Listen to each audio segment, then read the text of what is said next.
Hai sobat, gimana kabar kalian? Semoga disehatkan selalu dan banyak rezekinya, amin. Jangan lupa untuk berlangganan. Dengan Anda berlangganan, Anda menjadi orang pertama di channel ini yang memiliki hak istimewa. Pada kesempatan kali ini, Sabta Novel akan melanjutkan Tales of Herding Gods episode 1496-1500. Untuk melihat video selengkapnya, sahabat bisa kunjungi playlist yang telah Mimin sediakan. Yuk mari, kita berimajinasi bersama dan masuk ke alur ceritanya.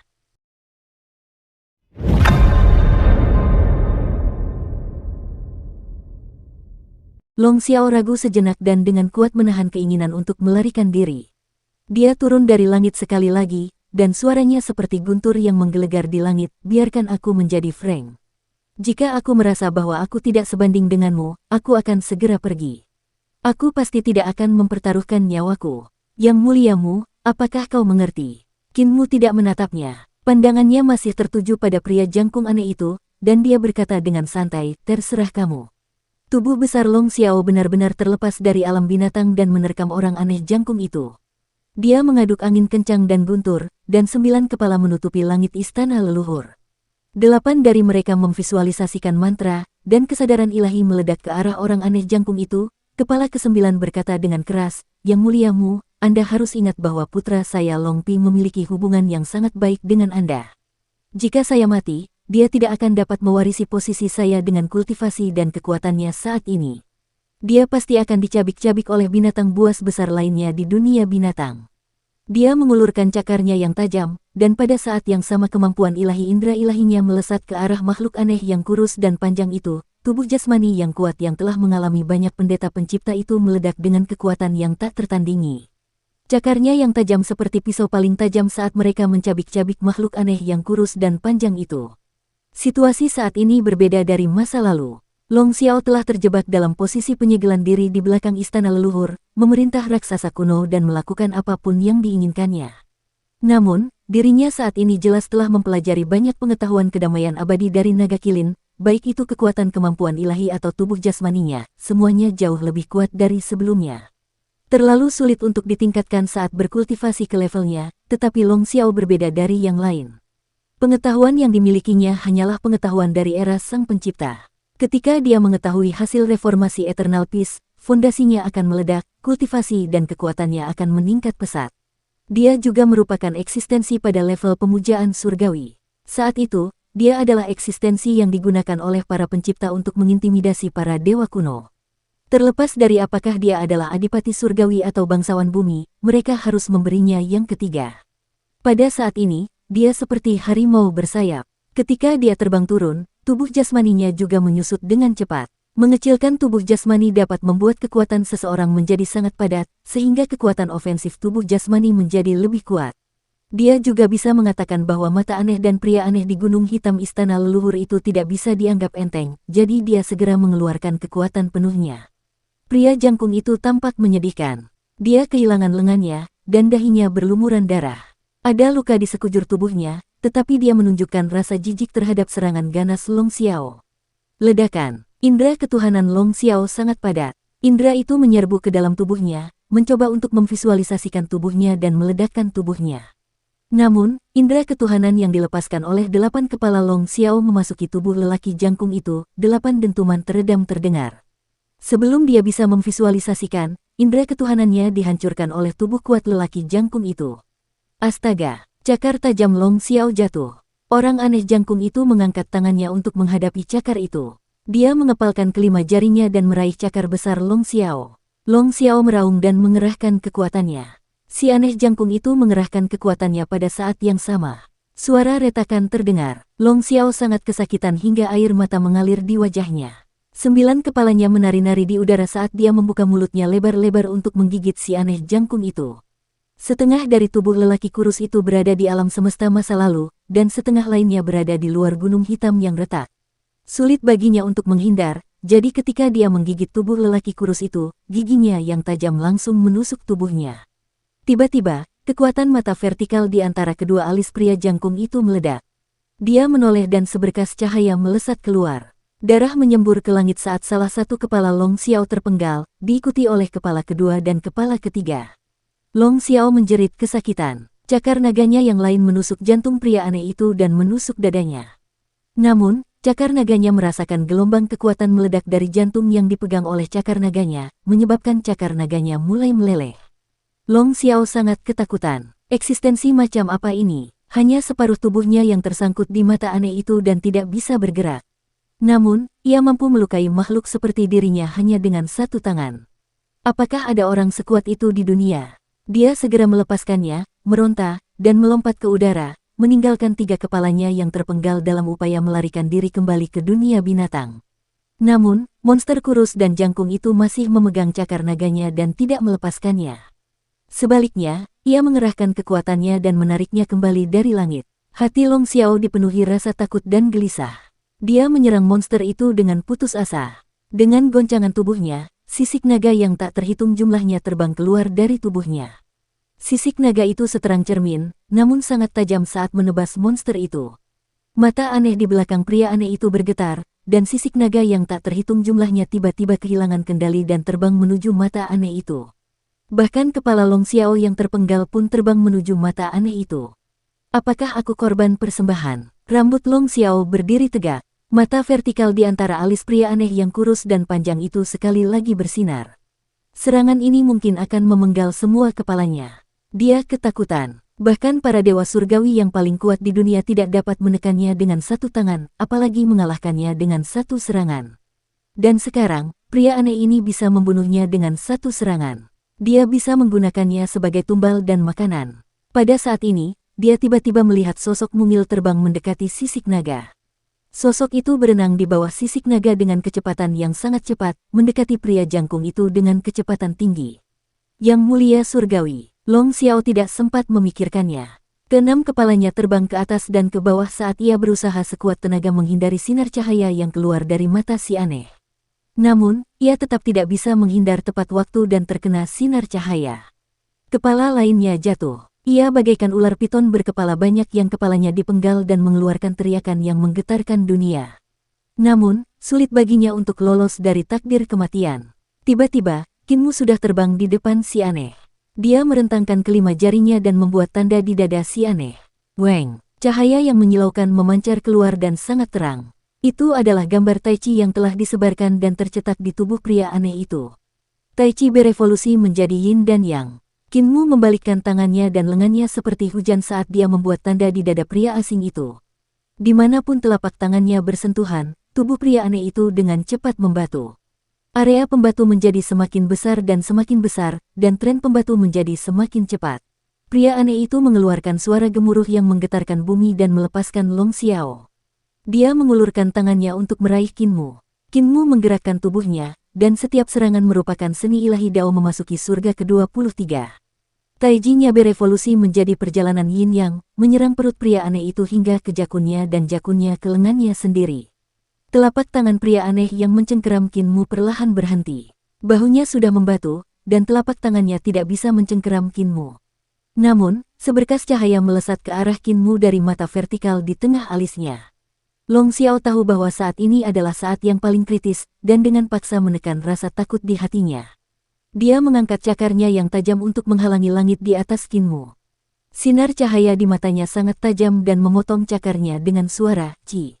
Long Xiao mengangkat kelima kepalanya sambil menahan sakit dan menjerit panjang. Namun, ekornya bergerak maju dan terus menangkis serangan itu. Ekornya patah. Pada saat yang sama, seluruh lengan pria aneh itu membatu, tetapi pembatu itu masih menyebar ke atas di sepanjang lehernya. Kinmu telah kembali dari lengannya dan membunuh wajahnya. Serangan demi serangan secara akurat mendarat di wajahnya yang mengandung pasta, gudang tanah, duiduan, daying, kereta bukal, renzong, yingxiang, dan titik akupuntur lainnya. Langkah kaki Kinmu tidak berhenti saat ia melesat ke atas. Ia berlari cepat dan berputar-putar di sekitar kepalanya hingga mencapai 100 titik konvergensi di atas kepalanya. Saat segel terakhir mendarat, tubuh bagian atas pria aneh itu benar-benar membatu. Suara mendesing. Kinmu berlari cepat di sepanjang tubuhnya lagi. Jejak seni ilahi demi seni ilahi tercetak di kakinya, depan dan belakang, mengubah Taiji menjadi Yin dan Yang. Akhirnya, jejak terakhirnya mendarat di jari kaki pria aneh itu dan membuat jari kakinya juga membatu. Kinmu jatuh ke tanah dan terhuyung-huyung. Tubuhnya bergoyang dan dia hampir kehilangan keseimbangan. Keberadaan seperti itu tidak dapat disegel hanya dengan transformasi yin dan yang dari Taiji saja. Dia menarik napas dalam-dalam dan mengeksekusi domain harta karun ilahinya. Ki vital yang tersisa beredar di pohon dunia, dan dia mengeksekusi tekniknya dengan gila-gilaan. Dia naik ke langit dan sekali lagi membekas pada manusia aneh itu. Taisu tiba-tiba membuka pot yang kacau. Taisi menanyai Qing Ming. Kedua seni ilahi itu bergantian, dan tubuh membatu dari pria aneh yang kurus dan tinggi itu menjadi semakin ilusi. Tubuh itu berubah menjadi tubuh energi dan akan mengubahnya menjadi keberadaan jasmani. Tiba-tiba, kekuatan sihir Qin Mu habis dan dia jatuh dari langit. Long Xiao bergegas turun dari langit dan menggunakan dirinya sebagai bantalan daging untuk meminjam kekuatannya. Pria dan naga itu jatuh ke tanah dan meluncur puluhan mil sebelum akhirnya berhenti. Qin Mu berjuang untuk bangkit, tetapi dia jatuh dengan gemetar. Dia berguling turun dari tubuh Long Xiao dan jatuh ke dalam debu. Tubuh Long Xiao bergerak dan tubuhnya terus menyusut. Ia menjadi manusia aneh tanpa 5 kepala dan ekor patah di belakang pantatnya. Dia dengan cepat membayangkan lengannya, lalu ekor lainnya. Namun, sisik naga di tubuhnya hampir sepenuhnya dimakan oleh mata aneh di belakang pria aneh itu, meninggalkan lubang berdarah di sekujur tubuhnya. Long Xiao sangat marah. Dia mencengkeram kerah baju Qin Mu dan mengangkatnya. Dia tersenyum marah dan berkata, "Yang muliamu, aku memang berjanji untuk melakukan 3 hal untukmu. Tapi yang pertama hampir merenggut nyawaku. Aku tidak akan melakukan 2 hal lainnya. Jika kamu mampu, biarkan saudaramu memakanku." Qin Mu mengangkat kepalanya dengan susah payah dan berkata dengan suara serak, "Pukul. Cepat, hancurkan dia." Long Xiao mencibir, "Aku bisa menghancurkannya untukmu, tapi ini adalah hal kedua. Hal ketiga adalah membatalkan perjanjian kita dengan jumlah bumi yang sedikit, bagaimana menurutmu? Hancurkan dia dengan cepat." Qin Mu mengerahkan seluruh tenaganya untuk meraung, matanya adalah buah dao, satu-satunya tempat yang tidak bisa membatu, buah dao yang dipadatkan dari dao besar. Separuh tubuhnya yang lain berada di alam semesta masa lalu dan belum membatu. Dia sedang merangsang separuh tubuhnya yang lain, jadi seni ilahiku tidak bisa menjebaknya lama-lama. Long Xiao menurunkannya dan hendak menerjang maju untuk menghantam tubuh lelaki aneh itu, tetapi tubuh lelaki aneh yang kurus dan tinggi itu tiba-tiba bergerak. Sinar cahaya mengalir turun dari mata aneh di tengah alisnya seperti air yang mengalir. Tubuh sosok kurus dan panjang yang telah membatu itu bergetar, dan tubuh batu itu bergoyang. Long Xiao tercengang dan menghentikan langkahnya. Qin Mu mendesis, serang matanya. Itulah satu-satunya kelemahannya. Pecahkan matanya dan dia akan mati. Meskipun dia memiliki buah dao, buah itu belum menyatu ke dalam kehampaan pamungkas. Sekaranglah saatnya dia berada pada titik terlemahnya. Long Xiao ragu-ragu sejenak dan menoleh ke belakang. "Kamu bisa mengatakan apapun yang kamu inginkan. Jika kamu mampu, silakan saja." Dia berhenti sejenak dan mengumpulkan keberaniannya untuk terbang maju. Tiba-tiba, mata vertikal di dahi pria aneh itu bersinar terang. Long Xiao terkejut dan buru-buru naik ke langit. Dengan kilatan cahaya di langit, Long Xiao telah kembali ke dunia binatang. Dia sudah kehilangan keberaniannya dan tidak berani bertarung lagi. Qin Mu menggertakkan giginya dan giginya hampir hancur. Dia mengangkat tangannya untuk meraih tongkat Tai dan berjalan menuju pria aneh yang kurus dan tinggi itu sambil bersandar pada tongkat itu. Dia bergumam, "Akulah angin. Angin kebebasan." Ia terengah-engah dan berusaha sekuat tenaga mempercepat langkahnya. Kata-kata yang keluar dari mulutnya adalah kata-kata yang diajarkan oleh orang cacat di desa tua itu kepadanya ketika ia masih muda. "Ketika kecepatanku cukup tinggi, ketika hatiku cukup tenang, ketika aku merasa tubuhku cukup ringan, aku dapat merasakan kekuatan angin." Langkah kakinya semakin cepat. Lambat laun, tanah di bawah kakinya mulai menghasilkan angin. Saat itu, aku bisa mengejar angin, menginjak ujung angin, dan terbang bebas di langit. Dia berjalan di udara, dan kecepatannya menjadi semakin cepat. "Akulah angin, angin yang bebas dan tak terkendali, tak ada seorang pun yang dapat mengejarku." Darah mengalir dari sudut mulutnya, dan kulit di tubuhnya meledak. Dia berlari sepanjang jalan, menambah kecepatannya semakin cepat. Dia menggunakan tongkat Tai untuk menunjuk bagian tengah alis si aneh panjang dan tipis serta mata vertikalnya. Matanya dipenuhi kebingungan, dan penglihatannya menjadi semakin kabur. "Akulah angin, seorang pemuda yang berlari mengejar angin." Ia terhuyung-huyung di udara tetapi berusaha sekuat tenaga untuk menambah kecepatannya. Tiba-tiba, sesosok tubuh kurus datang ke sisinya dan suara tua namun lembut terdengar di telinganya, "Muer, berikan aku tongkat jalan itu." Telapak tangan yang kuat mengambil tongkat itu dari tangannya dan pupil mata Qin Mu perlahan mengecil. Dia memfokuskan pandangannya dan melihat wajah si lumpuh. Jangan pergi. Dia mengulurkan tangannya dan mencengkeram lengan si cacat. Jangan pergi, kau akan mati. Kripel menyingkirkan tangannya, dan langkah kakinya menjadi ringan saat ia berubah menjadi aliran cahaya dan pergi ke kejauhan. Ia mengangkat ujung tongkat jalan dan bergegas menuju bagian tengah alis si Frik yang kurus dan panjang. Pikiran Kinmu kacau, dia tidak bisa lagi menginjak ujung angin. Tubuhnya jatuh tak berdaya dari langit. Jangan pergi, dia berteriak sekuat tenaga. Jubah hijau si cacat berkibar, meninggalkan cahaya hijau di langit. Pada saat itu, sosoknya menerobos ruang dan menembus batasnya. Akulah angin, angin yang tak terkendali. Suaranya meledak di langit, angin yang tidak dapat ditangkap oleh siapapun. Astaga, tongkat kayu tai dan sosok si cacat menusuk mata vertikal di tengah alis si aneh yang kurus dan panjang. Setelah beberapa saat hening, riak-riak yang sangat mengerikan tiba-tiba meletus. Kepala makhluk aneh yang kurus dan panjang itu meledak dan tubuhnya terus hancur berkeping-keping. Pecahan-pecahan batu jatuh dari langit dan cahaya yang menyilaukan menyerang Kinmu, membuatnya terpental bersama gelombang udara yang bergejolak. Dia jatuh terguling-guling dengan keras ke tanah. Setelah sekian lama, dia akhirnya berhenti. Kinmu berjuang untuk bangun, tetapi dia tidak bisa. Sebuah tongkat jalan berputar dan tiba-tiba menusuk tanah di depannya. Kinmu mengangkat kepalanya dan melihat darah merah mengalir dari tongkat jalan. Ia mengangkat tangannya dan memegang tongkat itu erat-erat di tangannya. Air mata mengalir dari matanya bersama darah yang menempel di tongkat itu. Dia memegang tongkat jalan dan berbaring di sana seperti anak kecil, tidak bergerak untuk waktu yang lama. Orang tua itu tidak dapat lagi merebut labu gula itu darinya dan tidak dapat mencurinya kembali. Pada malam hari, embunnya tebal dan dingin. Saat matahari terbit, hawa dingin di tubuh Kinmu perlahan menghilang. Dia bersandar pada tongkatnya dan berdiri dengan gemetar. Darah di tongkat kayu itu adalah darah dewa, dan masih sangat cerah dan segar. Dia melihat ke depan dan melihat kekacauan. Pertarungan tadi malam telah menyebabkan banyak kerusakan di sini. Gunung hitam yang terbelah telah hancur berkeping-keping oleh buah dao si makhluk kurus dan tinggi itu dan tidak dapat ditemukan dimanapun. Flaming Weirdoe yang terjepit di antara Black Mountain yang terbelah juga telah menghilang. Tanah di sekitarnya telah tenggelam dalam tanah. Si aneh jangkung telah mengorbankannya ke alam semesta masa lalu dan mengubahnya menjadi energi murni. Mayat orang aneh jangkung itu berserakan di mana-mana.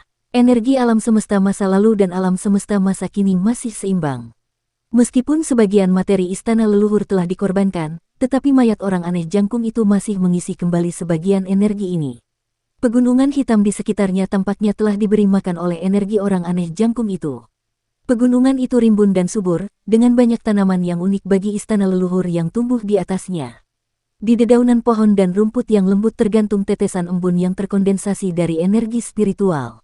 Orang aneh jangkung itu masih memiliki separuh tubuhnya di alam semesta masa lalu, tetapi buah daunnya telah hancur. Dengan buah daunnya hancur dan hanya separuh tubuhnya yang tersisa, ia akan segera musnah dalam malapetaka kehancuran alam semesta. Ia akan sepenuhnya musnah dan tidak ada lagi. Suara serak memecah keheningan pagi. Kinmu bersandar pada tongkatnya, dan suaranya rendah saat ia mencoba menyebut jiwa si cacat sebagai pasir hitam. Namun, tak ada satu jiwa pun pasir hitam yang menanggapinya. Kinmu mengucapkan mantranya dengan sangat lambat, dan suaranya sangat panjang. Dia seperti serigala tua yang terluka memanggil keluarganya dengan suara kasar dan serak di hutan belantara. Dari awal hingga akhir, tak ada satupun pasir hitam yang tergambar olehnya. Ledakan buah dao terlalu kuat. Dalam situasi seperti itu, mustahil ada pasir hitam jiwa. Buah dao dipadatkan dari dao agung dan melambangkan dao tertinggi bagi mereka yang telah mencapai dao. Si cacat telah menusukkan tongkat kemudahan tertinggi ke buah dao si aneh yang kurus dan panjang, menyebabkan buah dao meledak. Dalam ledakan hebat semacam itu, jiwa akan sepenuhnya musnah. Kinmu memegang tongkat itu dengan satu tangan dan meraih ke depan dengan tangan lainnya, tetapi dia tidak menangkap apapun. Dia menarik napas dalam-dalam. Mungkinkah si cacat telah melewati buah dao di saat-saat terakhir dengan kecepatannya yang tak tertandingi dan memasuki mata aneh di balik si aneh? Mungkinkah dia memasuki alam semesta di masa lalu melalui mata aneh itu? Secercah harapan kembali muncul di mata Kinmu. Ia bersandar pada tongkat dan melangkah maju dengan sempoyongan, mencoba mencari petunjuk di gurun. Harapan di matanya berangsur-angsur sirna dan tatapannya menjadi kosong. Bahkan jika si cacat telah pergi ke alam semesta di masa lalu, dia tidak akan selamat dari malapetaka kehancuran yang besar. Dia akan tetap musnah sepenuhnya, tidak meninggalkan apapun. Dia duduk dan linglung. Setelah beberapa lama, bibirnya bergerak dan dia berkata dengan nada terisak, "Kamu adalah pencuri dewa nomor 1 di dunia. Bahkan aula yang memakai dupa tidak dapat menghentikanmu." Ia terdiam lagi. Setelah beberapa lama, ia mengeluarkan botol giok dan dengan hati-hati menuangkan darah dewa pada tongkat kayu itu. Namun, masih ada beberapa noda darah berwarna coklat pada tongkat kayu itu. Suara orang-orang terdengar. Mereka adalah orang-orang yang pergi tadi malam dan kembali untuk memeriksa pertempuran tadi malam. Kinmu menyembunyikan kesedihannya di lubuk hatinya dan menggunakan teknik 3 ramuan tubuh penguasa untuk membuat kulitnya tampak lebih baik. Baru kemudian dia berdiri. Dia diam-diam menyeka air mata di wajahnya sehingga tidak ada yang bisa melihat bahwa dia telah menangis. Dia kemudian menepuk wajahnya, ini membuat otot-ototnya yang kaku karena menangis menjadi rileks. Orang-orang yang datang adalah orang-orang yang paling peduli padanya. Nenek si bisu, si buta, dan yang lainnya berjalan cepat dan hanya menghela napas lega ketika mereka melihat Kinmu berdiri di sana dengan aman dan sehat dari jauh. "Muer, di mana Kripel?" Nenek si berjalan cepat dan memeriksa luka-luka di tubuh Kinmu terlebih dahulu sebelum menghela napas lega dan melihat sekeliling, kemana perginya si cacat terkutuk itu. Si buta berkata dia melihatnya menyelinap kembali tadi malam dan berkata dia akan menyelamatkanmu. "Di mana si cacat?" Si cacat terkutuk, "Berhentilah bersembunyi dan keluarlah dengan cepat." Dia melihat sekelilingnya namun tidak dapat menemukan jejak teman lamanya jadi dia memanggil beberapa kali lagi. Si buta membuka mata sucinya dan melihat sekeliling untuk menghentikan nenek si. Dia menggelengkan kepalanya dan berkata, "Nenek, tidak perlu memanggil lagi. Si cacat tidak ada di sini." "Muer, si tua cacat tidak muncul tadi malam." Kinmu menenangkan diri dan senyum muncul di wajahnya. Dia berkata dengan lembut, "Kakek cacat muncul tadi malam. Dia membantuku membunuh orang yang telah mencapai dao di alam semesta masa lalu." Si bisu mencengkeram dadanya dengan erat dan sedikit gelisah. Ekspresi si buta berubah saat dia melihat tongkat di tangan Kinmu. Kinmu diam-diam menggerakkan telapak tangannya untuk menutupi noda darah di tongkat itu. Nenek itu memaksakan senyum dan berkata, "Si pengecut ini selalu pemalu seperti tikus. Kapan dia menjadi begitu berani, kemana dia pergi?" Senyum di wajah Kinmu tidak berkurang, dia pergi ke alam semesta di masa lalu. Dia mengatakan kepadaku bahwa dia telah mencuri segalanya di alam semesta kita dan tidak ada tempat baginya untuk menjalankan seni bela dirinya. Dia ingin pergi ke alam semesta masa lalu untuk mencuri harta karun suci di sana. Nenek juga tersenyum, orang cacat terkutuk ini, setiap hari dia tidak mendapatkan apa yang dia inginkan dari orang lain adalah hari yang tidak menyenangkan, katanya sambil tersenyum. Dia memang telah mencuri di seluruh dunia. Bahkan harem kaisar surgawi telah dicuri olehnya. Dia bahkan mencuri kulit telur kaisar surgawi. Terakhir kali, dia bahkan membual bahwa tidak ada tempat di dunia ini yang layak baginya untuk mengambil tindakan. Kinmu mengangguk. Begitulah adanya. Ambisi kakek cacat adalah terus mencuri dan menantang hal-hal yang semakin lama semakin sulit. Senyum di wajah nenek si berangsur-angsur menjadi lebih tebal, begitu tebalnya sehingga tidak bisa dihilangkan. Dia orang seperti itu. Saat itu ketika kemampuannya masih sangat rendah, dia pergi untuk mencuri perbendaharaan nasional Kaisar Yan Feng dan bahkan dipotong oleh Jiang Baigui. Bahkan saat itu, Jiang Baigui tidak menghentikannya. "Ya," nenek terus tersenyum, "ketika kami tinggal menyendiri di desa orang tua yang cacat, dia masih suka mencuri. Menurutku kamu menyebalkan. Ketika aku menyuruhmu keluar, dia akan selalu mencurimu dan mengirimmu ke kamarku, sementara dia akan bersembunyi di sudut gelap dan dengan senang hati melihatku marah padamu." "Ya, dia orang seperti itu." Nenek menghela napas lega, dia tersenyum dan berkata, "Dia pasti merasa bahwa kita tidak bersenang-senang di sini, jadi dia pergi ke alam semesta masa lalu dan membawa bencana bagi mereka yang mencapai dao di sana." Orang cacat yang mati itu sangat buruk. Mereka yang mencapai dao di alam semesta masa lalu berada dalam masalah besar kali ini. Dia tersenyum sangat gembira dan bertepuk tangan. "Para praktisi dao di alam semesta masa lalu telah membawa begitu banyak penderitaan bagi kita, sudah waktunya bagi mereka untuk menderita. Mereka pantas mendapatkannya." "Buta, bisu, tidakkah kalian berpikir begitu?" Dia menoleh untuk melihat si buta dan bisu. Si buta dan bisu tidak mengatakan sepatah kata pun dan mengangguk dalam diam. Nenek berkata dengan marah lagi, "Orang ini yang pergi tanpa pamit itu yang membuatku sedikit marah. Orang ini selalu seperti ini. Dia menyelinap dan pergi tanpa mengucapkan sepatah kata pun. Dia tidak pernah meninggalkan pesan apapun, lalu tiba-tiba muncul dan membuatku takut."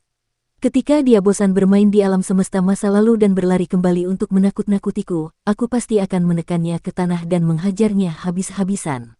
Dia berpura-pura serius dan berkata kepada si buta dan bisu, tidak seorang pun dari kalian diizinkan menghentikanku. Saat dia mengatakan itu, dia tertawa terbahak-bahak lagi. Ketika aku menghajarnya, tidak ada satupun dari kalian yang menghentikanku. Baiklah, baiklah, semuanya bubar. Karena krisis telah teratasi, akan ada lebih banyak hal yang bisa kita lakukan. Aku pergi mencari Raja Iblis Dutian. Orang itu berlari cepat tadi malam dan bersembunyi jauh. Aku harus mencarinya dan memintanya untuk memindahkan orang-orang dari perdamaian abadi kembali.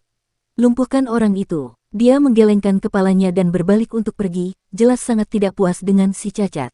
Nenek pergi dengan cepat, langkah kakinya semakin cepat. Ketika dia sudah jauh dari Kinmu dan yang lainnya, langkah kakinya perlahan melambat. Dia bersembunyi di sudut gunung dan duduk. Tiba-tiba, air matanya jatuh seperti hujan. Dia menangis cukup lama sebelum akhirnya bangkit semangatnya dan pergi mencari Raja Iblis Dutian.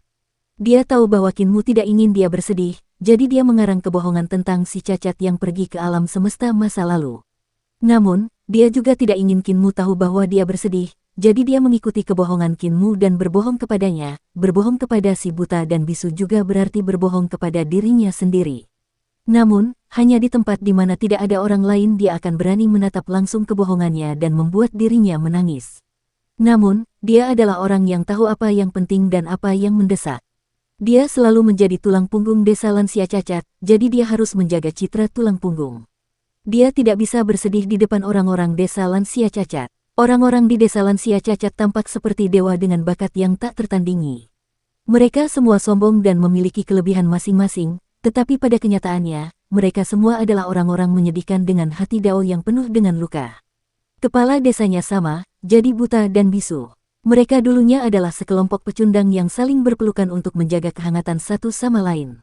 Mereka lebih lemah dari yang lain dan lebih menghargai persahabatan. Jika mereka ambruk di hadapan mereka, mereka akan ambruk lebih cepat dan lebih tuntas. Di samping Kinmu, si buta dan bisu tidak tahu harus berkata apa saat ini. Mereka menepuk bahu Kinmu dan pergi dengan pilar langit biru yang rusak.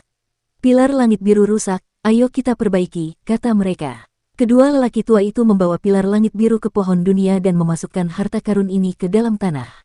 Mereka membuka 28 langit dan bekerja keras tanpa mengucapkan sepatah kata pun untuk memperbaiki harta karun yang rusak. Dari besarnya kerusakan harta karun tersebut, terlihat jelas betapa dahsyat dan mengerikannya pertempuran tadi malam. Sulit membayangkan bahwa Kinmu benar-benar dapat menahan serangan sekuat itu. Kedua lelaki tua itu memurnikan harta karun dan memperbaiki peta formasi. Ketika mereka lelah, si bisu menyarankan, beristirahatlah sebentar. Si buta berhenti dan mereka berdua duduk di tanah di bawah pohon. Si bisu mengeluarkan pipanya dan mengisinya dengan rokok sebelum menyalakannya. Ia meletakkan pipa air di dekat mulutnya dan berpikir sejenak sebelum berhenti lagi. Ia kemudian meletakkan pipa itu di kursi kosong di sebelahnya.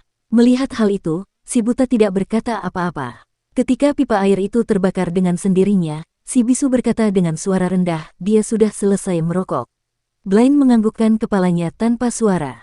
Beberapa hari kemudian, orang-orang yang telah pindah dari Gunung Hitam 100.000 bergegas kembali satu demi satu dan Gunung Hitam itu berangsur-angsur menjadi hidup kembali. Su Senghua mengambil alih dao-dao milik Kinmu dan memperbaiki Gunung Hitam seperti biasa. Dia adalah orang yang paling teguh di Gunung Hitam Besar, dan apapun yang terjadi di dunia luar, dia masih memiliki hati dan semangat untuk menyelesaikan urusannya sendiri.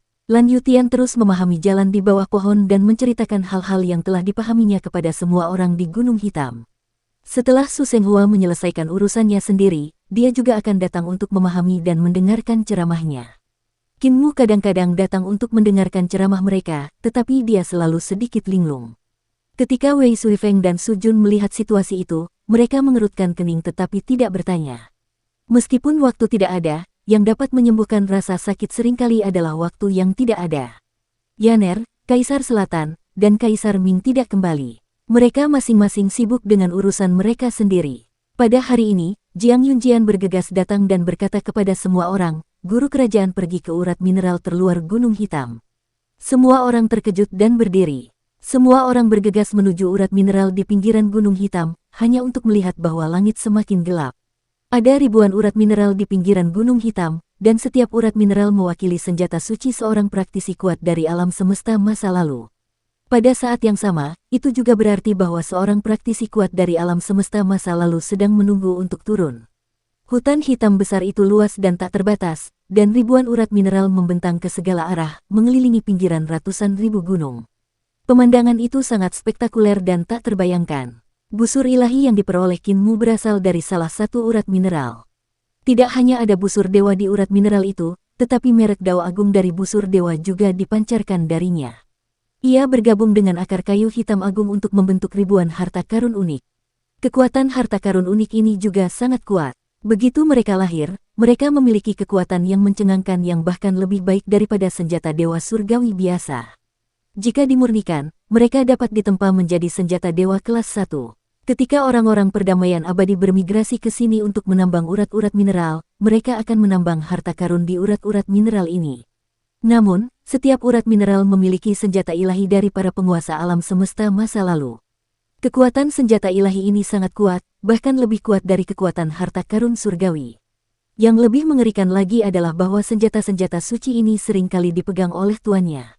Tubuh para ahli yang mencoba bertransmigrasi itu menyatu dengan akar pohon hitam besar dan terkubur dalam-dalam di bawah tanah. Mereka menunggu kesempatan yang akan memungkinkan mereka untuk bertransmigrasi sepenuhnya. Meskipun para ahli yang menunggu untuk turun ini tidak sekuat orang aneh jangkung itu, mereka tidak kalah dengan para ahli dari pemuja surgawi ke-10.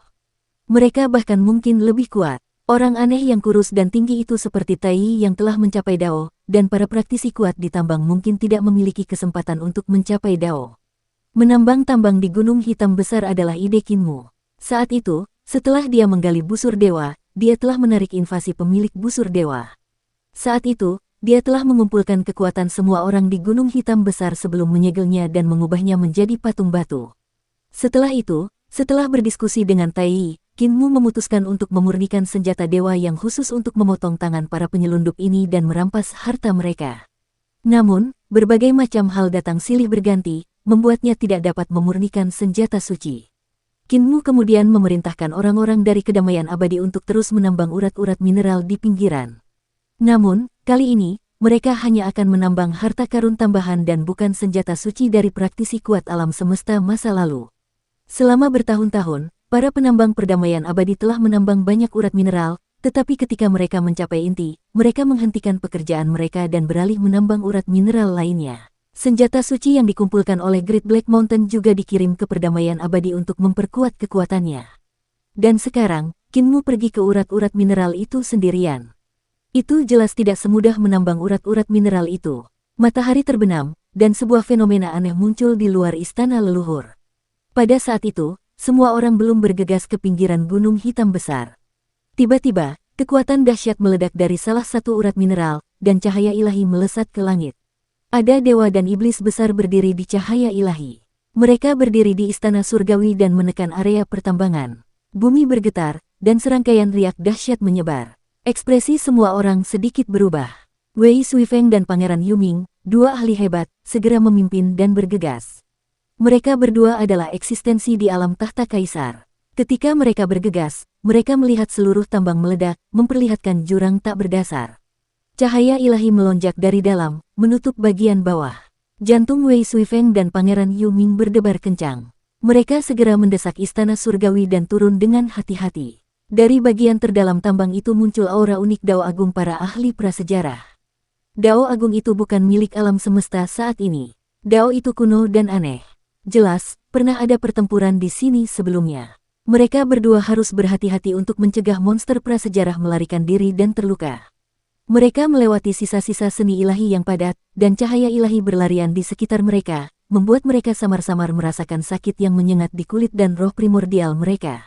Jelas, keberadaan prasejarah yang terjebak di akar pohon telah menggunakan kesempatan yang diambil Qin Mu untuk menghancurkan akar pohon untuk melarikan diri dari akar tersebut dan bahkan telah bertempur sengit dengan Qin Mu. Adik kedua semakin tidak stabil. Wei Suifeng mengerutkan kening. Di bawah mereka, cahaya ilahi melonjak ke atas, membuat mereka berdua tidak dapat melihat terlalu jauh. Namun, saat mereka masuk lebih dalam, mereka samar-samar dapat melihat bahwa di bagian terdalam area pertambangan, di depan akar yang sangat besar seperti gunung, berdirilah dewa iblis yang bungkuk, berkepala banyak, dan berlengan banyak. Dewa iblis itu memancarkan kekuatan ilahi yang mengerikan, dan kekuatan ilahi serta cahaya ilahi membentuk pita aneh di belakangnya. Wei Suifeng dan Pangeran Yuming benar-benar melihat kota ilahi yang mengambang di dalam pita itu. Ibu kota Jade. Keduanya terkejut dan saling memandang. Wei Suifeng berkata dengan suara rendah, "Itu istana leluhur, ibu kota Jade." Ahli dari alam semesta masa lalu ini mengolah istana leluhur, ibu kota Jade. Itu bukan sistem kultivasi istana surgawi kita, tetapi sistem kultivasi ibu kota Jade. Putra mahkota Yuming juga mendengar Wei Suifeng dan Su Jun menyebutkan jebakan ibu kota Giok selama beberapa hari terakhir. Hanya ada ketakutan yang mendalam di hatinya saat ia menyesali bahwa penguasa istana Miluo memiliki kekuatan ilahi yang besar dan rencana jangka panjang. Namun, sekarang, mereka benar-benar melihat bahwa para ahli dari alam semesta masa lalu sebenarnya sedang mengolah sistem kultivasi ibu kota Giok. Hal ini membuat mereka berdua agak bingung. Sepertinya ibu kota Giok istana leluhur ini tidak sesederhana jebakan ibu kota Giok. Saya khawatir Tuan Istana Miro punya motif yang lebih dalam. Dukung terus channel YouTube Sabta Novel. Pangeran Yuming merenung dan berkata, kalau tidak, keberadaan alam semesta masa lalu tidak akan mampu mengolah sistem kultivasi ibu kota Giok. Namun, apa sebenarnya maksud dari Master Istana Miluo? Itu bukanlah sesuatu yang bisa mereka tebak. Keduanya dengan hati-hati tiba di lembah area pertambangan dan mengaktifkan kemampuan ilahi masing-masing untuk melindungi tubuh mereka. Itu adalah ruang bawah tanah yang diciptakan oleh ledakan kemampuan ilahi mereka. Bahkan akar kayu hitam besar itu penuh dengan luka. Dapat dilihat betapa mengejutkannya pertempuran di sini. Namun, yang mengejutkan mereka adalah bahwa iblis bungkuk itu tetap berdiri di sana tanpa bergerak sama sekali. Dia dalam posisi menerkam. Pada saat ini, mereka berdua melihat sebuah lubang besar terbuka di dada sang iblis, yang kekuatannya bagaikan seorang bangsawan surgawi, dan sebuah tanda cekungan telapak tangan yang besar muncul di akar pohon tebal di belakangnya. Keduanya datang ke depan iblis agung itu. Pangeran Yuming membuat gerakan menangkupkan kedua tangannya dan mendorong ke depan. Dia berkata dengan serius, itu adalah kemampuan ilahi dari guru surgawimu. Saya pikir itu disebut Hunyuan Yiki Dao yang bepergian bersama. Itu adalah surga ke-26 dari kemampuan ilahinya untuk melangkah ke Dao. Wei Suifeng datang ke punggung dewa bungkuk itu dan memeriksa bekas yang tertinggal di akar pohon. Dia melihat untaian ki kacau mengalir turun dari luka di akar. Dia berkata, itu adalah kemampuan ilahi. Namun, kekuatannya agak terlalu kuat. Jauh lebih kuat dari yang kuduga. Mereka terbang satu demi satu dan memeriksa tubuh dewa bungkuk itu. Mereka melihat bahwa roh primordialnya telah berubah menjadi keadaan Taisu, yang tidak berwujud maupun berwujud. Dia terperangkap di dalam tubuhnya dan tubuhnya membatu. Yang lebih aneh lagi adalah ki primordialnya telah berubah menjadi kacau. Keduanya saling berpandangan. Pangeran Yuming melompat ke akar pohon tempat iblis bungkuk itu berjalan. Akar pohon itu memiliki lubang besar yang cukup untuk menampung tubuhnya. Meskipun dia tidak bungkuk, dia membawa tempurung kura-kura hitam di punggungnya. Wei Suifeng maju dan membuat gerakan seperti busur. Dia menembakkan beberapa anak panah ke arah iblis bungkuk itu. Pangeran Yuming segera melompat keluar dari akar pohon. Tepat saat dia hendak berbicara, Wei Suifeng menggambar sebuah lingkaran dengan tangannya dan menggambar diagram Taiji. Dia mencetaknya di dadanya, lalu menggunakan serangan lain untuk membuka pot kekacauan dan menyerang roh primordialnya. Selanjutnya, dia menggunakan serangan lain untuk mempertanyakan King Ming, mengubah garis keturunannya menjadi kekacauan. Wei Suifeng menangkupkan kedua tangannya dan mendorong maju lagi, namun tubuh putra mahkota Yuming bergetar dan membeku di tempat. Tentu saja, Wei Suifeng tidak mengetahui seni Dewa Qinmu dan hanya mempelajari penampakan seni Dewa Qinmu. Putra mahkota Yuming juga bekerja sama dengannya, dan mereka berdua berlatih sebentar untuk menyimpulkan langkah-langkah gerakan Qinmu. Mereka berdua adalah orang-orang yang terobsesi dengan seni ilahi. Ketika mereka melihat jejak medan perang, mereka tentu saja tidak dapat menahan diri untuk tidak menyimpulkan. Seharusnya seperti ini, bunuh dia. Putra mahkota Yuming mendapatkan kembali mobilitasnya dan terbang ke punggung dewa dan iblis yang bungkuk. Dia berdiri di depan ibu kota Gioknya dan melihat pemandangan di kota itu. Dia melihat ribuan istana dan puluhan ribu istana. Istana-istana itu megah dan tak berujung, dan ada juga sungai kekacauan yang besar. Sistem kemampuan ilahi ini sungguh menakjubkan.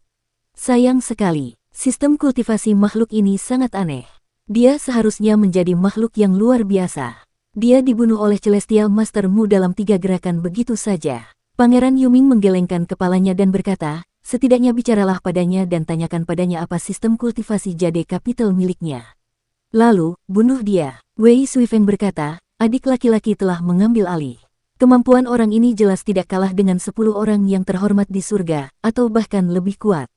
Sangat disayangkan bahwa dia terjebak di alam semesta masa lalu dan ingin menggunakan pohon dunia untuk menyingkirkan nasib buruknya. Namun, pohon dunia ditebang terlalu mudah, menyebabkan dia terjebak di pohon itu dan tidak dapat melarikan diri. Dia tidak dapat sepenuhnya menyingkirkan kehancuran alam semesta masa lalu. Ketika dia pertama kali datang ke sini, dia dalam kondisi lemah, itulah sebabnya dia dibunuh oleh adik laki-laki dalam 3 gerakan. Meski begitu, dia tetap sangat mengagumi Kinmu. Namun, praktisi kuat dari alam semesta masa lalu ini, bahkan jika 10 pemuja surgawi disergap oleh Kinmu 3 kali berturut-turut, mereka mungkin akan terluka parah. Inilah kekuatan seni ilahi yang melangkah ke jalan. Terutama ketika Kinmu menanam pohon dunia di harta karun ilahinya dan menyatukan teknik dan seni ilahinya, kultivasinya telah meningkat pesat. Jika dia sedikit saja ceroboh, bahkan seorang pemuja surga akan berada dalam posisi yang sangat tidak menguntungkan saat menghadapi Kinmu. Pada saat itu, terjadi fluktuasi hebat lainnya dari tambang. Keduanya terkejut dan bergegas untuk bergegas ke tambang lainnya. Nenek Si, Lan Yutian, dan yang lainnya baru saja tiba, dan ketika mereka melihat situasinya, mereka segera mengikuti. Ketika semua orang datang ke tambang, mereka melihat kekacauan. Ada gelombang kejut seni ilahi yang mengerikan di mana-mana. Semua orang bergandengan tangan untuk memasuki kedalaman tambang, dan di sini, mereka melihat mayat ahli alam semesta lain dari sebelumnya. Praktisi kuat ini bahkan lebih menyedihkan daripada dewa dan iblis yang bungkuk. Dia telah dipotong-potong menjadi 8 bagian oleh senjata ilahi yang aneh, dan roh primordialnya telah berubah menjadi keadaan energi murni. Keadaan energi ini berada dalam keadaan awal mula, tetapi sangat tidak stabil. Orang ini pasti telah mengerahkan kekuatan sihirnya dengan paksa ketika diserang oleh Kinmu, menyebabkan roh primordialnya langsung meledak, mengubah tempat itu menjadi sangat kacau. Adik junior menggunakan senjata suci Dewa Bungkuk dan Iblis untuk membunuhnya, tetapi serangan fatal masih dalam bentuk kekacauan primordial untuk menginterogasi King Ming. Wei Suifeng tercengang. Kekuatan serangan Kinmu jauh lebih kuat daripada serangan yang membunuh Dewa Bungkuk dan Iblis. Tiba-tiba terdengar suara getaran hebat dari kejauhan. Semua orang bergegas bangkit dari tambang dan bergegas ke sana. Ketika mereka tiba, Kinmu sudah pergi, meninggalkan ruang bawah tanah tambang yang sangat besar dan mayat tanpa kepala dengan lengan patah. Kepala makhluk dari alam semesta masa lalu telah berubah menjadi ki yang kacau, dan jejak tangan yang mendorong muncul di akar pohon di belakangnya. Diagram Taiji yang besar muncul di bawah kakinya. Dia tidak jauh. Semua orang mendengar getaran hebat itu dan bergegas lagi. Namun, mereka tetap tidak menemukan apapun dan hanya menemukan mayat praktisi kuat prasejarah. Jika ini terus berlanjut, bahkan jika mereka terbuat dari besi, mereka akan kelelahan hingga berubah menjadi lumpur. Terlebih lagi, akan selalu ada waktu bagi orang untuk gagal. Jika mereka gagal, mereka akan dikutuk untuk menerima kutukan abadi. Semua orang merasa sedikit tidak nyaman. Mereka menyerbu area pertambangan satu demi satu, tetapi mereka masih selangkah lebih lambat dari Kinmu. Dia selangkah lebih maju dari mereka, menyapu area pertambangan dan dengan paksa menarik keluar para praktisi kuat dari akar alam semesta masa lalu, mereka dipukuli sampai mati. Langit berangsur-angsur berubah putih. Mereka kelelahan karena berlari sepanjang malam, dan ketika matahari akhirnya terbit, mereka melihat Kinmu. Dia duduk di depan tebing di puncak gunung hitam. Ada berbagai macam harta karun berharga dari kehidupan prasejarah yang bertumpuk di bawah tebing, dan cahayanya melesat ke langit, bersaing dengan matahari pagi. Kinmu duduk di sana dan tampak sedikit lelah, tetapi ekspresinya sangat tenang. Dia tidak kehilangan ketenangannya di bawah amarah yang mereka duga. Sebaliknya, dia tampak sangat pendiam. Tatapannya dalam, dan meskipun suaranya terdengar lelah, suaranya sangat dalam, dia berkata kepada semua orang yang bergegas, "Terima kasih atas perhatian kalian. Aku berencana untuk mengambil beberapa bahan untuk memperbaiki senjata suci. Sekarang, itu seharusnya cukup untuk memperbaiki pedang suciku." Semua orang melihat senjata-senjata suci yang besar itu dan sangat terkejut. Senjata-senjata suci ini adalah harta karun yang telah disempurnakan oleh para ahli di alam semesta masa lalu sepanjang hidup mereka. Bahan-bahan yang digunakan adalah bahan-bahan terbaik yang pernah mereka temukan sepanjang hidup mereka. Setiap harta karun ini tidak kalah dengan busur dewa. Bahkan ada beberapa yang lebih kuat dari busur dewa. Para praktisi kuat di alam semesta masa lalu berharap bahwa mereka dapat mengandalkan harta karun ini untuk menghindari malapetaka kehancuran yang besar. Di masa depan, mereka akan tetap tinggi dan perkasa di alam semesta, menjadi penguasa. Bahkan istana surgawi saat ini tidak dapat mengeluarkan banyak bahan untuk memurnikan harta karun. Bagaimanapun, istana surgawi baru saja turun ke istana leluhur, dan tambang-tambang suci di istana leluhur baru saja mulai ditambang. Para praktisi kuat di alam semesta masa lalu pada dasarnya telah menjarah alam semesta mereka untuk memurnikan harta yang menakjubkan tersebut. Tetapi sekarang, senjata-senjata ini telah dijarah oleh Qin Mu begitu saja, siap untuk memurnikan pedang sucinya. Pedang dewa macam apa yang membutuhkan begitu banyak harta? Beberapa harta karun masih memiliki jejak darah, dan beberapa bahkan memiliki lengan yang terputus. Qin Mu mungkin telah memotong lengan mereka dan tidak melepaskannya. Wei Suifeng dan yang lainnya merasa tenang. Mereka selalu khawatir Qin Mu akan kehilangan akal sehatnya, tetapi sekarang tampaknya bukan saja dia tidak kehilangan akal sehatnya, dia malah begitu tenang sehingga membuat orang merasa takut dan ngeri. Tentu saja, rasionalitas bukanlah hal buruk, tetapi menjadi terlalu rasional bukanlah hal yang baik. Jika dia terlalu rasional, dia akan kehilangan banyak kesenangan dalam hidup dan menyerah pada banyak hal yang ingin dicapainya. Misalnya, Dewa Raja Langbao telah menyerah pada emosinya karena dia terlalu rasional. Semua tindakannya didasarkan pada kepentingan rasnya. Dia tidak punya cinta, tidak punya ikatan kekerabatan, yang ada hanya cinta terhadap rasnya. Qin Mu saat ini memiliki tanda-tanda seperti itu. Yuyu, ketika aku memeriksa jejak pertempuran adik junior dengan putra mahkota Yuming, aku menemukan bahwa rasionalitas dan ketenangannya telah mencapai tingkat yang mengerikan. Situasi ini tidak baik. Wei Suifeng berbisik kepada Nenek Si, dia mengabaikan emosinya. Jika ini terus berlanjut, dia akan menjadi Raja Lang yang lain di sini. Nenek menganggukkan kepalanya perlahan dan berkata, jangan khawatir, Muer tidak akan menjadi seperti itu. Kepribadiannya selalu sangat ceria. Wei Suifeng berkata dengan lembut, sulit untuk mengatakannya. Dari siapa dia belajar kepribadiannya yang ceria? Bagaimana jika orang itu sudah tiada? Hati Nenek Si terasa sakit. Orang yang paling ceria di desa lansia cacat adalah orang lumpuh. Dia selalu tampak tidak peduli dan selalu menyeringai seolah-olah ingin dipukuli. Bahkan jika dia dipukuli, dia akan segera bertindak seolah-olah tidak terjadi apa-apa. Di masa lalu di desa, si tua mas serius, si kepala desa depresi, si tukang daging gila, si buta genit, si bisu jahat, si tuli sombong, si apoteker tidak punya muka, si Nenek Si sendiri tertutup dan membawa aura jahat, hanya si cacat yang merupakan orang tak berperasaan yang membuat Qin Mu gila sepanjang hari. Qin Mu telah belajar darinya bagaimana cara bersikap ceria. Dia akan menjadi lebih ceria. Nenek pun mengulangi, dia pasti akan menjadi ceria. Kakek bisu, bisakah senjata-senjata suci ini dibentuk ulang dan disempurnakan menjadi pedang-pedang suci? Qin Mu bertanya kepada kakek bisu dari jauh. Mute memeriksa senjata-senjata suci ini dengan saksama dengan ekspresi serius. Dia memeriksanya satu persatu, dia menggelengkan kepalanya dan berkata, kekuatan senjata-senjata suci ini terlalu kuat, sangat sulit untuk menghapus kekuatannya. Bahkan jika mereka menghapus kekuatannya, tidak ada api dao yang begitu ganas yang dapat melelehkan dan membentuk kembali senjata-senjata suci. Aku menggunakan dantianku sebagai tungku untuk memurnikan api daoku, tetapi aku tidak memiliki kemampuan untuk melakukannya. Qin Mu bertanya, bagaimana jika aku menggunakan tanah leluhur api dao dari kutub selatan surga untuk menempanya? Mata si bisu berbinar dan dia mengangguk pelan, jika aku menggunakan tanah leluhur api dao untuk menempanya, aku bisa melakukannya. Kekuatan dao agung di dalam senjata-senjata suci ini mungkin akan meleleh. Namun, tanah leluhur api dao itu ada di tangan api surgawi yang mulia. Itu tidak lagi berada di tangan api surgawi. Qin Mu menyimpan senjata-senjata suci ini ke dalam harta karun suci embrio rohnya. Tanah leluhur Dao Fire direnggut oleh Heavenly Venerate Moon dalam pertempuran Mystic Capital dan diasingkan. Mengenai tempat tepatnya, kita harus bertanya kepada Heavenly Venerate Moon sebelum kita bisa mengetahuinya. Aku akan pergi ke desa Carefree untuk menemui Heavenly Venerate Moon. Nenek Si segera berkata, Muer, aku akan pergi bersamamu ke desa yang riang. Si bisu ragu sejenak lalu berkata, aku juga ikut. Qin Mu berkata, kakek bisu akan tinggal di sini dan harus memperbaiki benteng langit hijau. Nenek juga perlu mengajari Hua Xuanxiu dan Patriark Wen Yuan, aku akan pergi sendiri.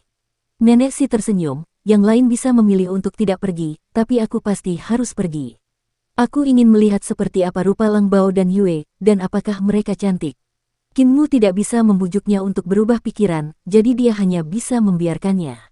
Dia berkata kepada Su Senghua, aku harus merepotkan saudara Su selama beberapa hari ini. Su Senghua berkata, di mana kebenaran berada, tidak ada yang tidak bisa kulakukan. Selain itu, Aku juga tidak suka berlarian, jadi merupakan berkah bagiku untuk bisa tinggal di sini. Kinmu menyerahkan daun pohon dao perubahan besar kepadanya untuk berjaga-jaga jika terjadi keadaan darurat. Ia juga menyerahkan busur dewa kepada Wei Suifeng dan menyerahkan benteng Azure Glass Heaven kepada putra mahkota Yuming untuk dikelola. Dia juga berencana untuk meninggalkan tongkat Great Cheng dan membiarkan Lan Yutian mengurusnya. Lan Yutian menggelengkan kepalanya dan berkata, Great Cheng ingin kamu mengikuti peta untuk menyelamatkannya. Mungkin ada hubungannya dengan tongkat ini, jadi sebaiknya kamu bawa dulu. Kinmu tidak memaksanya dan tetap memegang tongkat jalan itu. Dia bersiap meninggalkan gunung hitam besar ketika Nenek Si mengemasi barang bawaannya dan mengikutinya sambil tersenyum. Kudengar Raja Dewa Liu adalah gadis yang sangat cantik. Kinmu mengangguk. Nenek berkata lagi, kudengar rembulan surgawi juga sangat cantik, halus dan rupawan.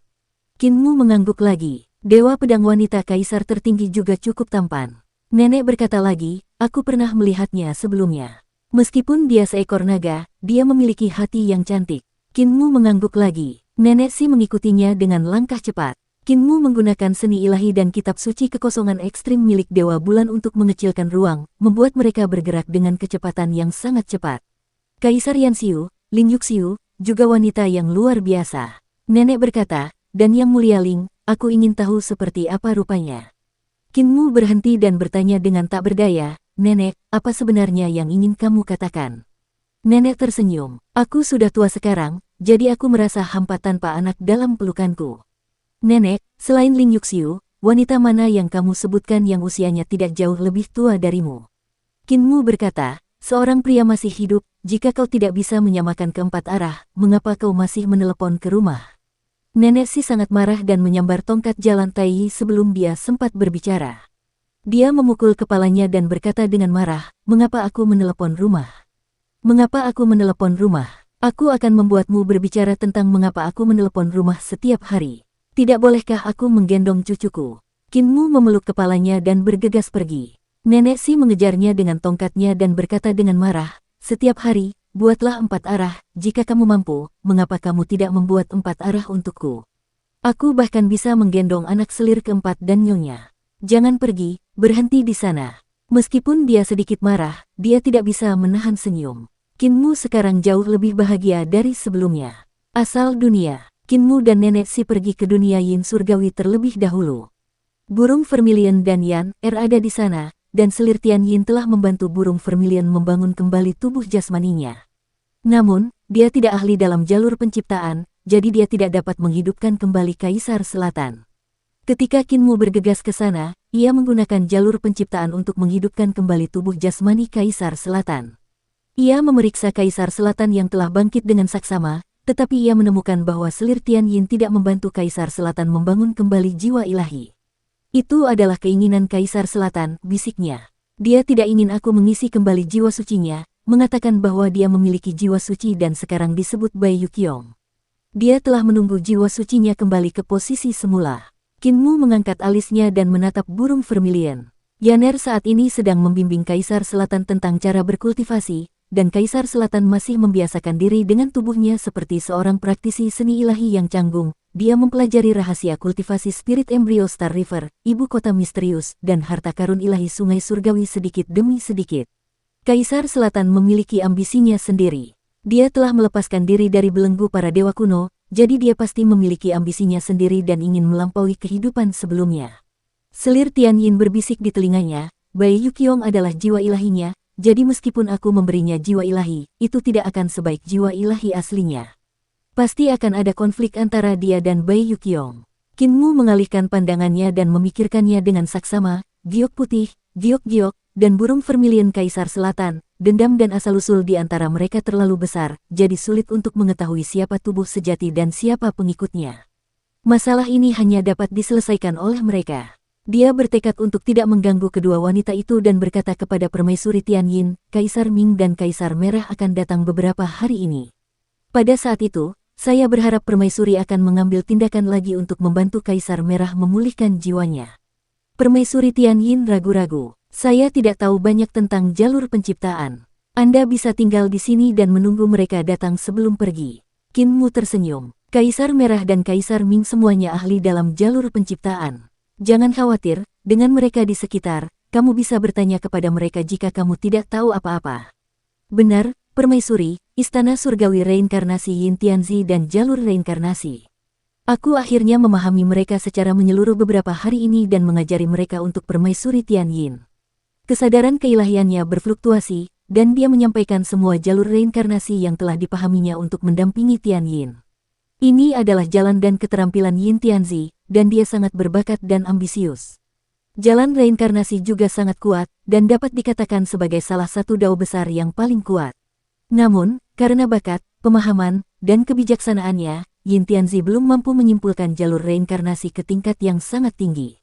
Oleh karena itu, ia hanyalah Yin Tianzi, Kaisar Hitam, dan Kaisar Dunia Bawah, bukan pemuja surgawi reinkarnasi. Qin Mu telah menanam pohon dunia yang hidup, dan pemahamannya tentang jalur reinkarnasi menjadi semakin mendalam akhir-akhir ini. Dia hampir melampaui Yin Tianzi.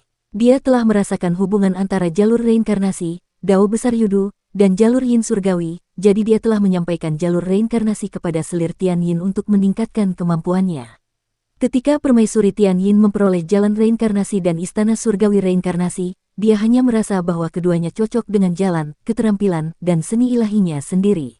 Lebih jauh lagi, keduanya saling melengkapi, yang membuatnya tiba-tiba merasa tercerahkan. Dia telah membuka dunia baru dan tenggelam di dalamnya tanpa disadari. Setelah sekian lama, akhirnya dia terbangun dan berkata dengan gembira, "Penyihir Agung, jalan agung ini sungguh menakjubkan, Penyihir Agung." Yaner melangkah maju dan memegang buah-buahan yang telah dipetiknya dari dunia luar. "Selir, Tuan Muda sudah pergi. Selir, makanlah." Selir Tian Yin melirik burung vermilion Kaisar Selatan yang sudah agak gemuk dan segera menggelengkan kepalanya.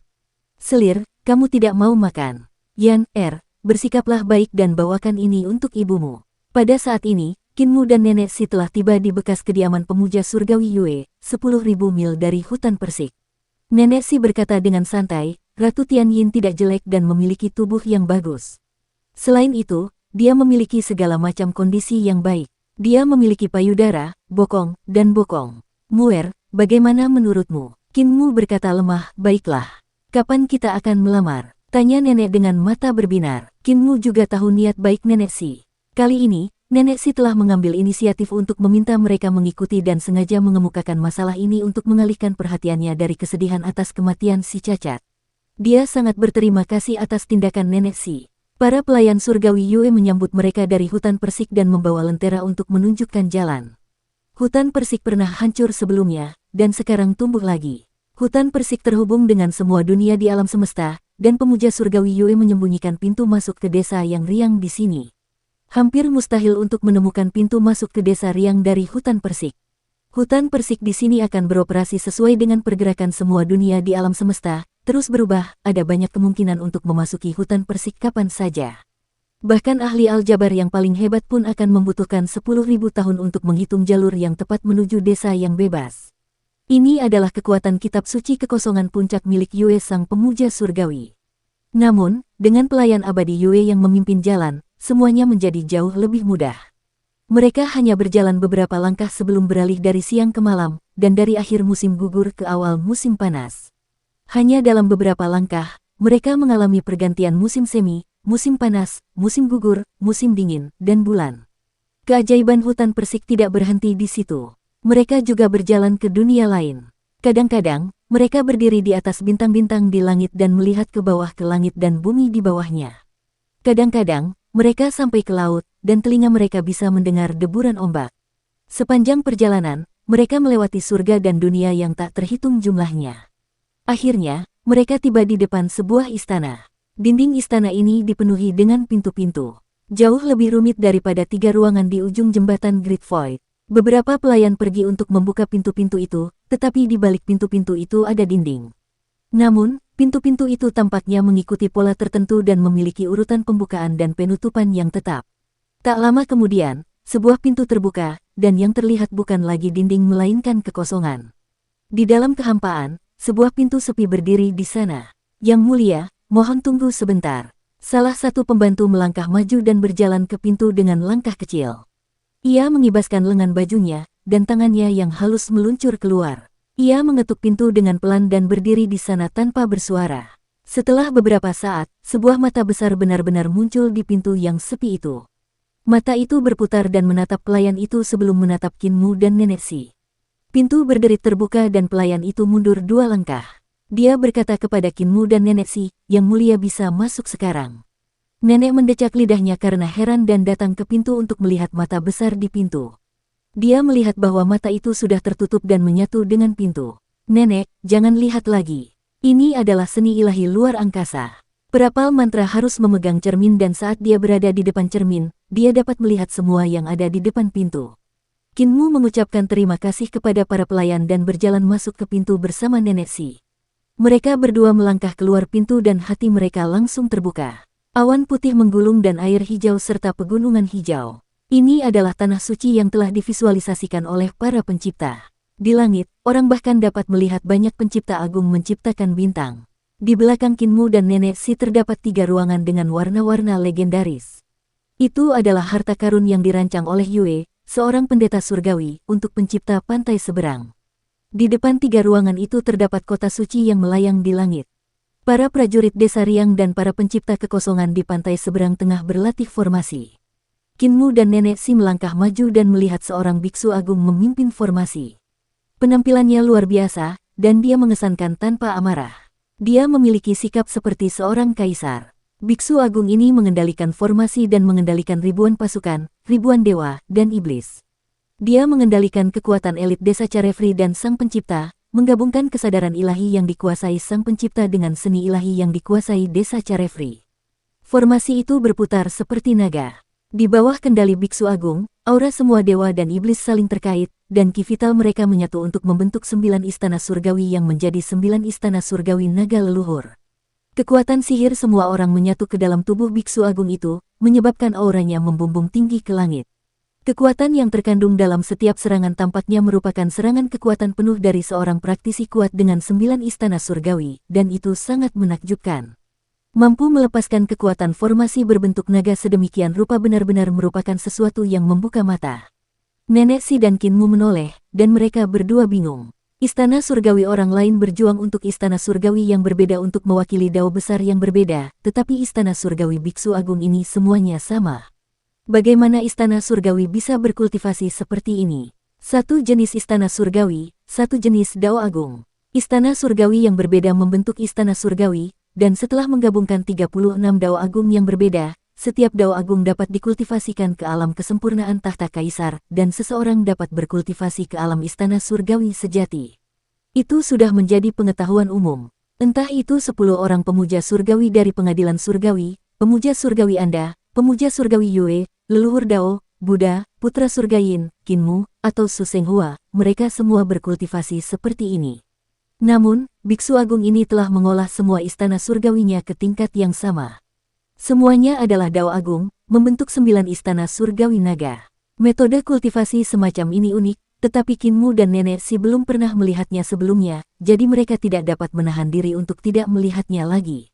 "Muer, biksu ini kelihatannya agak familiar," kata Nenek Si dengan heran. Kinmu hendak berbicara ketika Biksu Agung itu melihat mereka berdua. Matanya tak dapat menahan diri untuk tidak berbinar, dan dia segera mengerahkan formasi untuk melayangkan pukulan ke arah mereka dari jauh. Tingkat kultivasi biksu itu tidak terlalu tinggi dan paling tinggi berada di alam ibu kota Giok.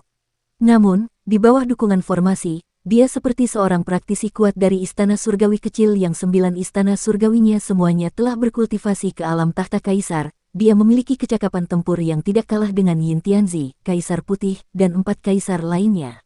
Dengan serangan ini, 10.000 naga menari-nari di udara dan meraung saat mereka menyerbu di depan mereka berdua. Kinmu mengangkat alisnya dan membuat segel dengan tangannya. Dengan suara weng, diagram Taiji muncul di telapak tangannya.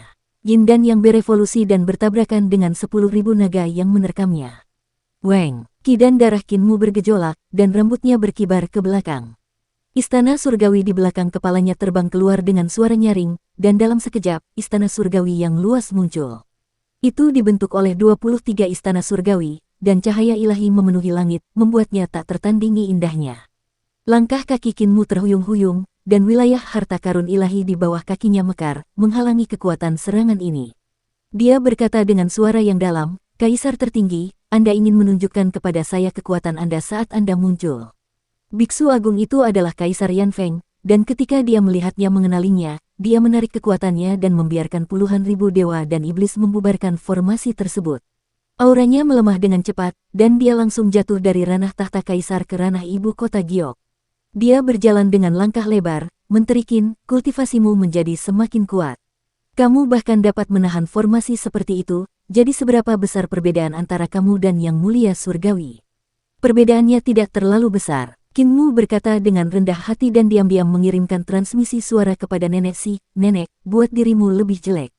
Kaisar Yan Feng selalu memikirkanmu. Nenek si memutar matanya ke arahnya dan berkata dengan senyum yang bukan senyum, dia bukan kaisar lagi, jadi bagaimana dia bisa dengan paksa merebut wanita rakyat jelata?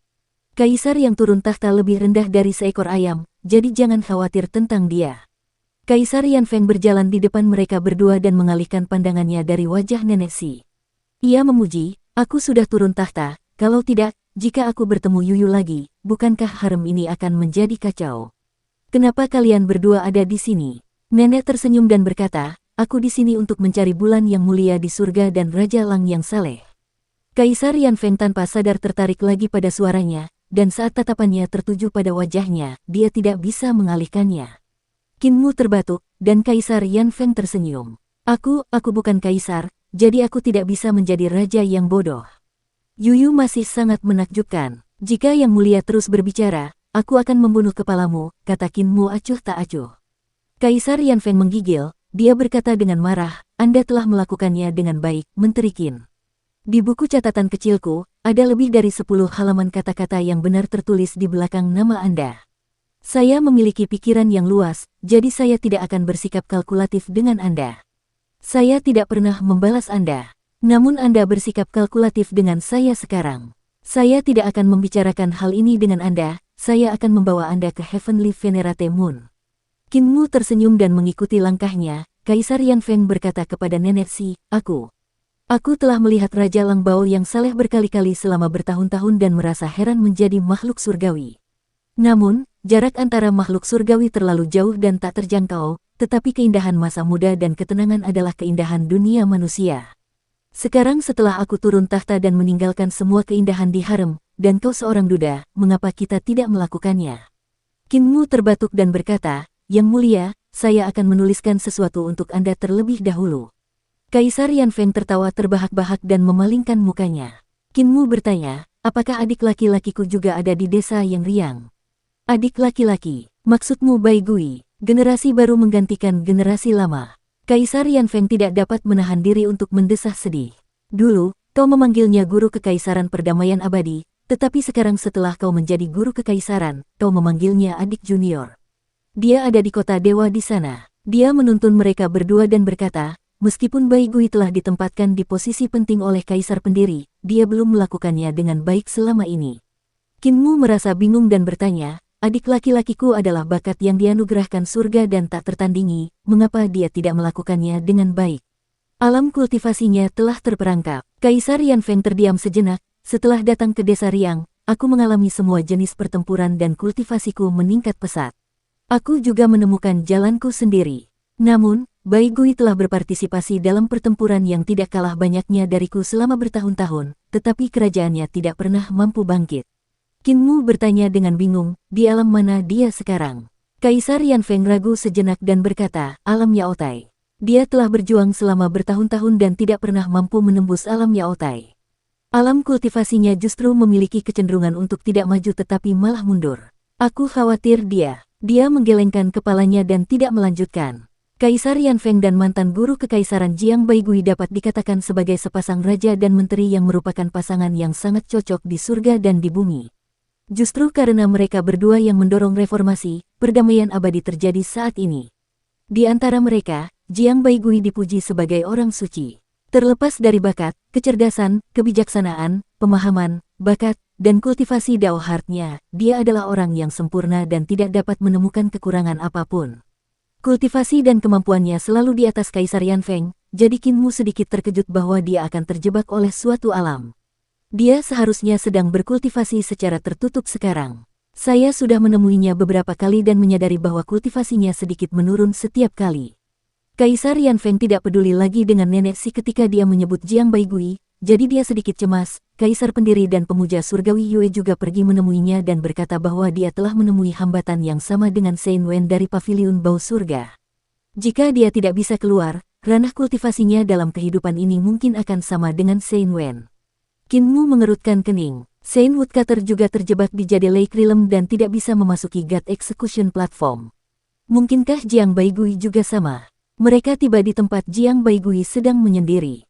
Qin Mu mendongak untuk melihat dan melihat 72 istana berharga melayang di langit di atas istana.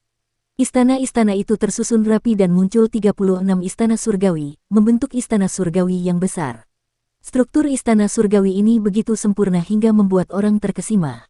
Qin Mu tidak dapat menahan diri untuk memuji Jiang Baigui dalam hatinya. Dia mengagumi bakatnya dan berpikir dalam hati, guru kerajaan adalah guru kerajaan. Pada saat itu, istana surgawi yang sempurna yang dibangun dari 72 aula dari 36 istana surgawi tiba-tiba runtuh dan hancur dalam sekejap. Qin Mu segera merasakan bahwa Jiang Baigui yang berkultivasi secara tertutup telah menderita pukulan berat dan auranya telah melemah. Alasan mengapa kultivasinya tidak maju dan malah mundur adalah karena istana surgawi tidak dapat menstabilkan dirinya dan dihancurkan berkali-kali, menghancurkan hati daunnya. Ketiganya bergegas masuk ke rumah besar itu dan melihat seorang lelaki tua berambut putih duduk di sana dengan kulit ayam dan rambut putih. Dia tampak sangat tua. Kaisar Yan Feng segera melangkah maju dan berkata dengan lembut, "Baigui, kakak laki-lakimu yang bermarga Qin itu datang menemuimu." Jiang Baigui mendongak dengan linglung dan tatapannya tertuju pada Qin Mu. Dia kemudian berdiri dengan gemetar untuk menyambutnya. Qin Mu melangkah maju dan menekan bahunya. Dia bertanya perlahan, apakah hati Dao orang suci generasi ini masih kuat? Sudut mulut Jiang Baigui berkedut. Setelah beberapa saat, dia berkata dengan getir, "Kakak senior, jangan bercanda.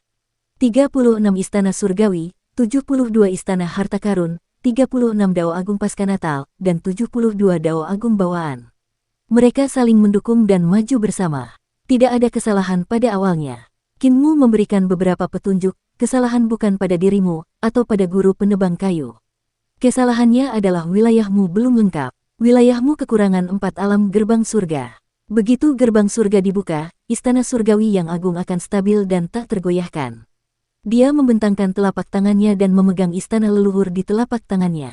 Di antaranya, 4 gerbang surgawi besar terungkap. Mata Jiang Baigui yang keruh berangsur-angsur menyala saat dia menatap istana leluhur di telapak tangannya.